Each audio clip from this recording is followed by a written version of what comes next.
Чети дуанды ынтымакка чакырган сонун ырдесте болду. Самира, саламатсызбы? Келиңиз, төргөтүп бериңиз. Саламатсызбы, келиңиз, орун алыңыз.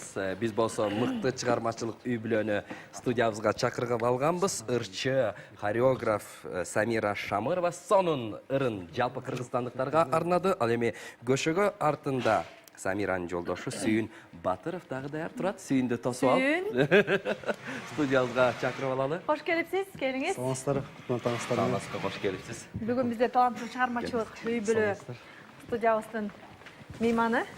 Телекөрүүчүлөр эскерте кетели, сиздер Сүйүндү Айкөл тобунан ар дайым көрүп келесиздер. 10 жылдан бери да ушул Айкөл тобунда ырдап келет. Ал эми Самира болсо Кыргыз Улуттук филармониясынын алдындагы студияда билим алып, учурда Бүйүсара Бешеналиев атындагы Маданият жана искусство университетинде окуп атат. Ага чейин Кытайда, Шинжаң областында окуп келген. Мен баарын билип алгам.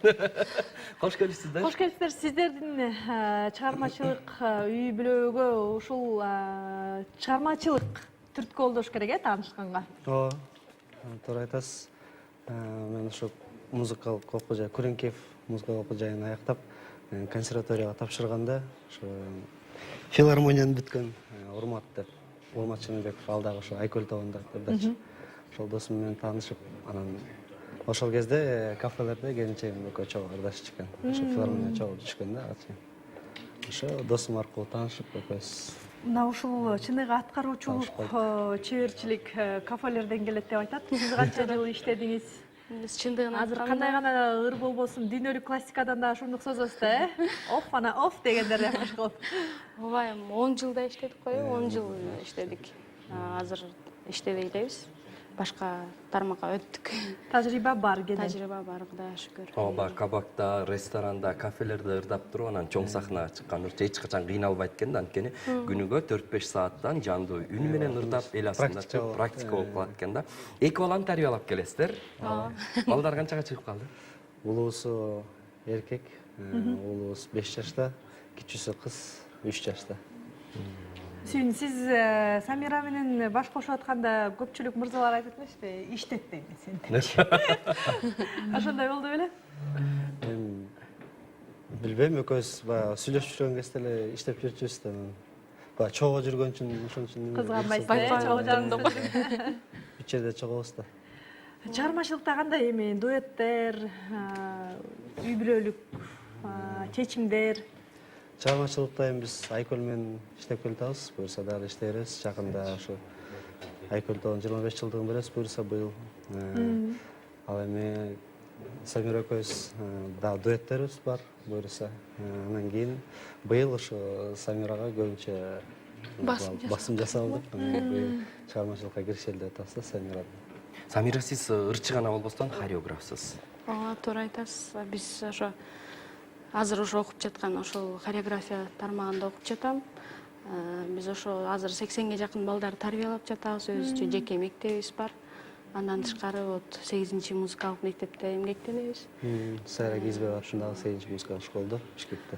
Анан ошол жакта да ошо сценическое движение. Сахна алдында өзүн алып жүрүү сабактарын ошого берем да көбүнчөсүн.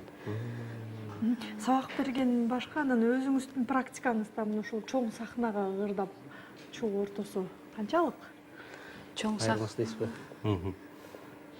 Чоң сахнага чыгып, ар дайым элдин көзүндө болуп, ар дайым ушул хиттерди жаратуу бул өзүнчө чоң тоодо эмгек да. Ооба, тоодо эмгек, туура айтасыз. Бирок бул чыгармачылыкта мындай өзүмчүл болбош керек экен да, адам баласы. Вот мындайча айтканда башкалар менен бөлүш керек. Биз көбүнчө ошо өзүмчүл болуп кетебиз да, ошолду өзүбүздү тарбиялап келатабыз. Азыр ошо жаш өспүрүмдөр көп, аябай таланттуу. Ошолор менен окутуу жактан иштеп аткан учурубуз. Анан чыгармачылыкта өзүбүздү дагы тааныштырып жүрбөсөк, кыйыныраак болуп калат экен да. Ошон үчүн жакшыраак иштеш керек болот. Саветжан аган өзүнүн жүрүм туруму эле чоң бир үлгү ала турчу инсан да. Анан Айкөлдө 15 жылдыгын белгилеп атканда келген экенсиз, азыр 10 жылдай 25 жылдыгын белгилейт. Деги эле кандай тарбия ала алдыңыз Айкөл тобунан, Саветжан агадан? Саветжан агадан кандай совет ала алдыңыз? Совет байке өзүнүн баскан турганы менен эле тарбия берип коет. Бир эле нерсесин айта кетейин, тиги сахнанын артында такыр эметпейт, шашып болбойсуңарбы деп баягы режиссерлор могул убакта чыгасыздар десе ошол бүтүп отуруп турат да. Ошондой эмелери бар. Пунктуальный аябай. Ошол жакта үйрөнүп атабыз. Чыгармачылык жактан, репертуар жактан аябай Айкөлдүн ырларын билесиздер дедиңиздер. Аябай кымбаттык менен тандайт. Ошол жактарын үйрөнүп атабыз. Сиздердин үй бүлөлүк дуэтиңиздер алдыда кандай пландар болуп атат? Кайсы чыгармаларды жаңыртуурду же жаңы жазуу, кайсы композиторлор? Быйыл айтып атпайсызбы, Самирага аябай басым жасап атабыз. Самира өзү текст жазат. Мен болсо обон чыгарып калам. Азыр ошо бирөөрдүн үстүндө иштеп атабыз. Темасын айтпай эле туралы. Жогоркуда ыр дагы сонун экен го. Автор Кайсы бир учурда Кыргызстандын ар бир айылын атаган бир ыр чыкты эле. Ар бир айылды атап өткөн диджейден салам дегендей. Ансарнай сиздердики. Бул өзүнүн ыры. Сонун экен. Ону дагы сөзү дагы. Жакында эле Айкөл тоона да ыр жазып бердим. Сөзүн жазып бердим. Сөз орусча, кыргыз тилинде жазам да. Көбүнчөсү. Ыр жазган эң сонун болуш керек, анткени баягы маселен сиз сүйүнгө жазып атсаңыз же Айкөл тобуна жазсаңыз анын чыгармачылык репертуарын билесиз, ошого ылайыктап үндөрүн билесиз, диапазонун билесиз, эң сонун болуш керек. Баш аяк канчадай ыр чыгып калды өзүңүздүн автор? Баш аягы мурдакы ырлардын баарын санаганда бир 60-70ке жетип калды. Эми буларды аткаруучулар менен башка Айкөл тобунан башка аткаруучулар менен иштешесизби же? Акырындан ошо иштешсекпи деп ойлоп атабыз. Бир-эки ыр чыга бергенбиз. Азыр Эрги келгенде жаза берет. Тексттер көп, иштеш керек. Эрги келгенде тийишпейсиз. Балдар ыйлап атышка апарып өзүң салам. Сүйүн Кожогелди Култеген агайдын чыгармачылык кечесинде Исраил Наманбаевдин жетиген ырын эң мыкты деңгээлде аткаргансыз. Эки автор тең ыраазы болгон. Кандайча сизге тийип калды алар? Исраил Наманбаев Аяш атабыз болуп кетет. Исраил Наманбаев Аяш атабыздын баласы, менин курсташым, досум. Сапар деген. Ошо Сапар экөөбүз чогулуп анан кичинекей кезимден эле ошо жакчы мага. Биринчи обону жаккан, андан кийин уже чоңойгондон кийин сөзүн карап көрсөм, сөзү да аябай маанилүү экен. Ошону жактырып, анан репертуарыма кошсомбу деп жүргөм, анан ошо Кудай жаап, ошо досум аркылуу Аяш атадан сурап, уруксат алып аткардык. Анда ушу сизге жаккан, элге жаккан ырды аткарып берүү үчүн сизди сахнага узатабыз. Даярдана бериңиз. Биз болсо Самира менен кичине өзүнчө сүйлөшүп алалы. Балдардын ырчы болсун каалайсызбы өзүңүздүн? Негизи балам пианист болом дей берет да. Кызым болсо күнүгө кечинде көйнөк кийип алып бийлей берет да, айланып. Күндө музыка коебуз, күнүгө ошо как мындай көнүгүү сыяктуу болуп калган да. Вот атасын күтүп келери менен кечки бийлей берет. Анан ойлойбуз, бирөө пианист болуп калса деле. Сиздер каршы эмессиздер? Жок, биз каршы. Эң башкысы аман болсун дейли, мотурайып чоңое берсин. Анда сиздин өмүрлүк жолдошуңуз, биздин сүйүктүү ырчы коногубуз Сүйүн Батыровдон жагымдуу чыгарма сиздер үчүн. Кожогелди Култегиндин сөзүнө жазылган Исраил Наманбаевдин Асмандагы жетиген аттуу чыгармасы.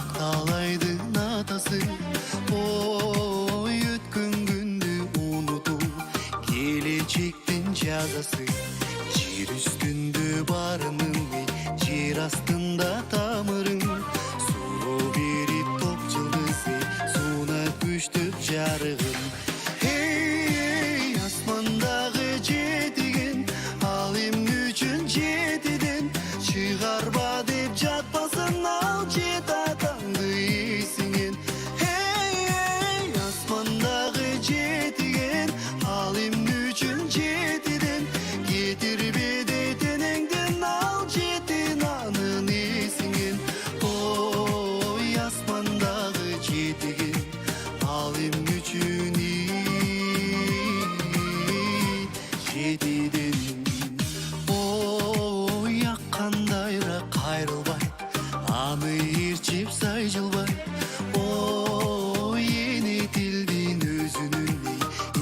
берилткен сан жылдай энем дешип сайыбыңы эчендим бар айыбы суу болуп топ жылдызы суна күчтүп жарыгым эй асмандагы жетиген ал эмне үчүн жетиден жети күндү өткөрбөй ай өз тилиңе жетибин эй асмандагы жетиген ал эмне үчүн жетиден жети түндү өткөрбөй ай өз тилиңе жетибин ой асмандагы жетиген ал эмне үчүн жетиден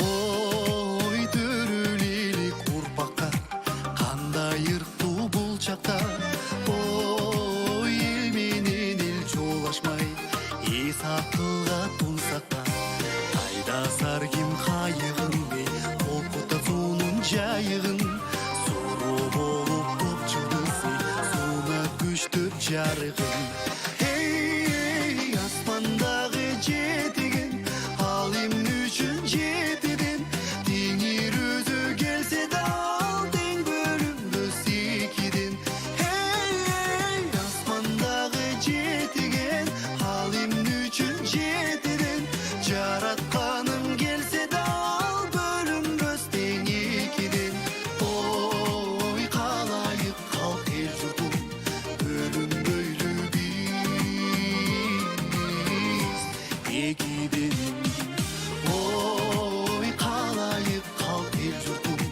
бөлүнбөйлү биз экиден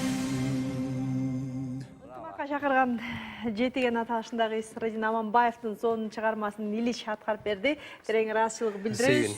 Сүйүн. Сүйүн жана Самирага өзгөчө чыгармачылык ийик, анан үй бүлөлүк бакыт каалайбыз. Эки балаңыздар буйруса чоң бир сахнанын адамы болчу да. Апасы айтып отурса сонун экен. Бирөө пианист болгусу келет, бирөө бийчиси болгусу келет. Ошондой да болушу мүмкүн. Анткени ата-энеси таланттуу адамдар. Силерге Чоң рахмат. рахмат. Ийгилик каалайбыз. Силерге да рахмат. Үй бүлөңүздөрдө ийгиликтер болсун, анан чыгармачылыкта да сөзсүз түрдө дал ушундай ийгиликтер баштап туруш. Чоң рахмат. Сиздерде Сиздердин узатып ишиңиздерге коелу. Жагымдуу жакшырылар жарала берсин. Ал эми урматтуу телекөрүүчүлөр, биз түз эфирде көрсөтүүбүздү уланта беребиз. Бүгүн 24-январь күнгө жума. Дал ушул күнү тарых барактарын кызыктуу окуяларды карап көрсөк,